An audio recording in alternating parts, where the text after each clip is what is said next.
in America. He's number one in passing yards. He's number one in completions. He's the only player ever with multiple 5,000-yard seasons. It's the Steph Curry syndrome. But he doesn't quite look like we think a star should look, and his path was different. Purdue, Steph Curry, Davidson. Wait a minute. The best player in the league can't be from Davidson. The best quarterback in the league can't be from Purdue, and then he gets hurt, and then he wants to go to Miami, and he ends up with the Saints. And this is a big deal for him. He ends up with the Saints. They were the worst franchise in the league.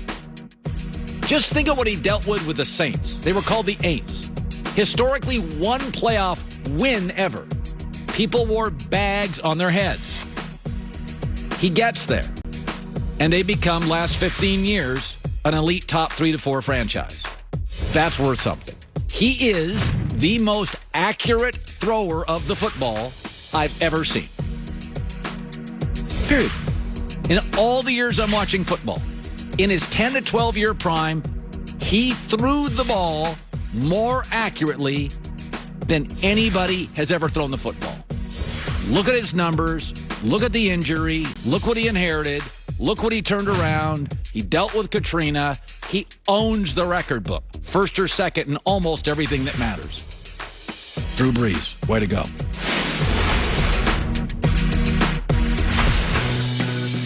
Everybody's got a feel for something. Everybody does. And when I first met my wife, if anything breaks in the house, anything, car, it doesn't, Wi-Fi, she has the patience. She'll spend hours. She likes jigsaw puzzles. She'll go 7 hours in a jigsaw puzzle. She can go into our Wi-Fi. She'll pull stuff out of the basement, and she'll sit there with a screwdriver for hours. She has a feel for it. She grew up in Motor City, Detroit. Cars, mechanics. She's got a feel for it. Her brother drives motorcycles. The family's got a feel for it. I, of course, do not. I have a feel for getting on my phone and calling somebody who could go down to the basement with a screwdriver. And I found this through life. Some people just have, it's innate. You can't teach everything. Some people are just good under the hood. Some are not. Some people are great with animals. I mean, you see these people with animals, they're like animal whisperers. Some people are just better nurturers with kids. Some people are just born drawn to science and math. My dad was a great math student.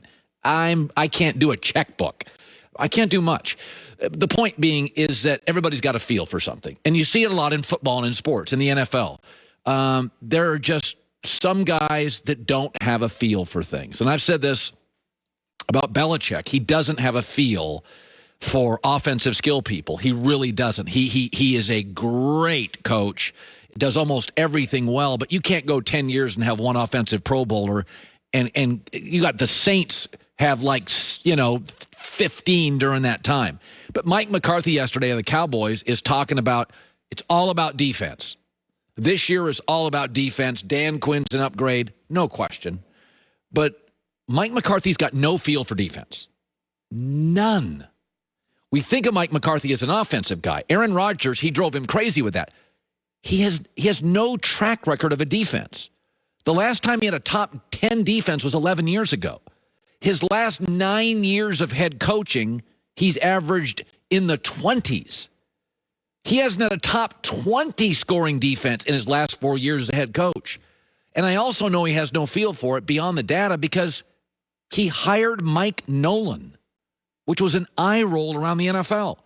Listen, they're just some guys, they can smell it, they can sense it. Ron Rivera, Washington immediately on defense, was number 2 in the NFL last year.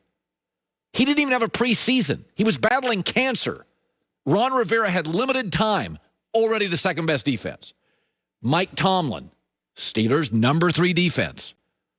He's got a feel for it in the draft. He's got a feel for it schematically. How about Brian Flores, who coached under Belichick? How in God's name, in a rebuilding process, can you have the number 3 defense in the NFL, Brian Flores? He's got a feel for it. And by the way, Green Bay's defense last year was 9th, the best it's been in years. Why? McCarthy's gone. And so Dallas is in a weird spot. They have a huge need on defense. But you've got an owner in Jerry Jones that loves offensive players. He wants to draft a quarterback and a wide receiver and a running back every year.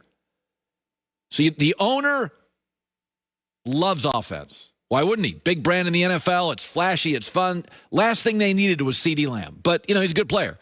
And then you have a coach who's got no feel for defense. So I do think Dan Quinn is an upgrade. But, I always felt with Jeff Fisher, he doesn't have an innate feel for offense. Andy Reid, clock management, is a little bit of an issue. There's no track record that Mike McCarthy can create a great defense. In fact, I could argue he's in a division with first, second, or third best defensive coach Ron Rivera. But it is interesting. He wants to solve the defense. Well, the organization doesn't have a history. Last year, the Cowboys were top 10 in offensive spending and second to last in defensive spending. That's who they are. That's their reality. Joy Taylor with the news. No. Turn on the news. This is the Herd Line News. Well, you have a feel for predicting the outcome of Cleveland Browns seasons. I do. Pretty amazing. I have a feel for scouting high school basketball players. You do. We all have our gifts. So the Bucks are running it back. Antonio Brown's the only notable free agent left that hasn't re-signed with the Bucks yet. Leonard Fournette has agreed to stay in Tampa on a one-year deal worth $3.25 million with the potential to earn up to $4 million with incentives. They're bringing everybody back. He had 97 carries, 367 yards, 6 touchdowns, and 36 catches, and 233 yards during the season, and obviously contributed in the Super Bowl with 16 carries, 89 yards, 4 catches for 46 yards and a touchdown. I love that run. That was my favorite run of the year when he spun against the Packers. What's interesting now with Rojo and Lenny, they don't need to draft a running back. So, it's really an interesting team. I was just talking about this yesterday. What are they going to do in the draft? They don't really have. If I was the Bucks, I think I would probably go defensive line because Ndamukong Suh signed a one-year deal and JPP's been around. I'd probably go defensive line, which if you go look at the draft at the end of the first round, there's some nice edge rushers and defensive linemen.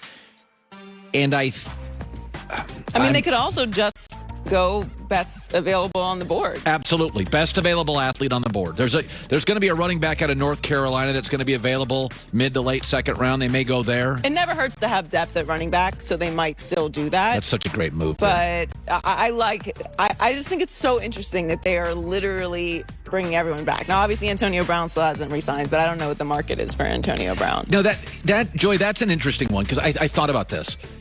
So they're getting a tight end back. O.J. Howard. Yeah. So and he's their most talented tight end. So, and he was almost traded a year ago, but Brady fought for him reportedly behind the scenes, said, I'll get O.J. Howard up to speed. Because he was number one high school tight end. He went to Alabama. He was great. He went to Tampa. He's been good. But again, a lot of that is you got Tom Brady, who has a history of working great with tight ends. So now I've got Cameron Brate, Gronk. Just think of these weapons now. Yeah. I got Cameron Brate, Gronk, and O.J. Howard, and Scotty Miller, and Mike Evans, and Chris Godwin, and is it Tyler Johnson, the 4 receiver? And Leonard Fournette.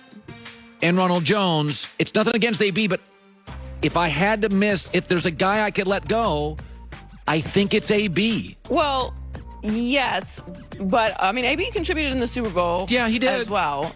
I think for AB's purposes, there's not a huge market for him, so I think you could make it work with whatever money you have left to bring him back, because there's not, I think, that many teams that are willing to take a risk on his off-the-field situations, and it worked perfectly, and maybe it's a different guy now, I don't know, but the only teams that I've heard mentioned in association with him are the Bucks and Seattle, so I think they could end up, literally bringing everybody back.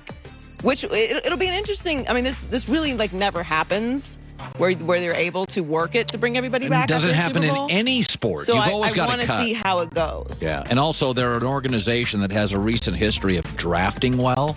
So they've got 3 picks before the 4th round. You're probably going to get 3 more good football players. So Ben Roethlisberger took a pay cut and reduced his cap hit in 2021 to stay with the Steelers for another year. There was some talk that they might have moved off him in the offseason, but owner Art Rooney was always committed to bringing Big Ben back. He said they were very happy that Ben was willing to restructure his contract because keeping him in Pittsburgh was always the team's goal.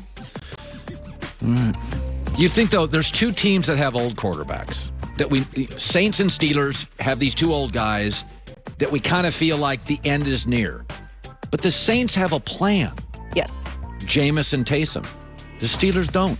That's always been my issue with the Steelers. Joy, it's a bad quarterback draft class next year. So, honestly, I know it would upset Ben, but at this point, no, they don't have a good enough. Ben? Ben's been talking about retiring for like 4 years now. They've got no plan. No plan. None. The time for upsetting Ben has passed. And he just took a pay cut because he had to, essentially. So whether you're like in the camp that you shouldn't send him off without bringing in the new guy because it's disrespectful to Ben, like, okay, that's not how this world works. Like, if you're going to retire, if you're going to move on at the end of your career, someone else has to take your place. It's just football. Yeah. Now, there's some argument that they want to see what Dwayne Haskins has. Well, that's fine. I got no problem with that. I don't, but look, I've made my decision on Mason Rudolph. He's not the future of the Steelers. I'm sorry to break it to you guys. I don't know what Dwayne Haskins is. I didn't love him in Washington on the field. So I do think that the Steelers have a longer history of being a stable organization. So maybe this will be a better situation for him. But I don't know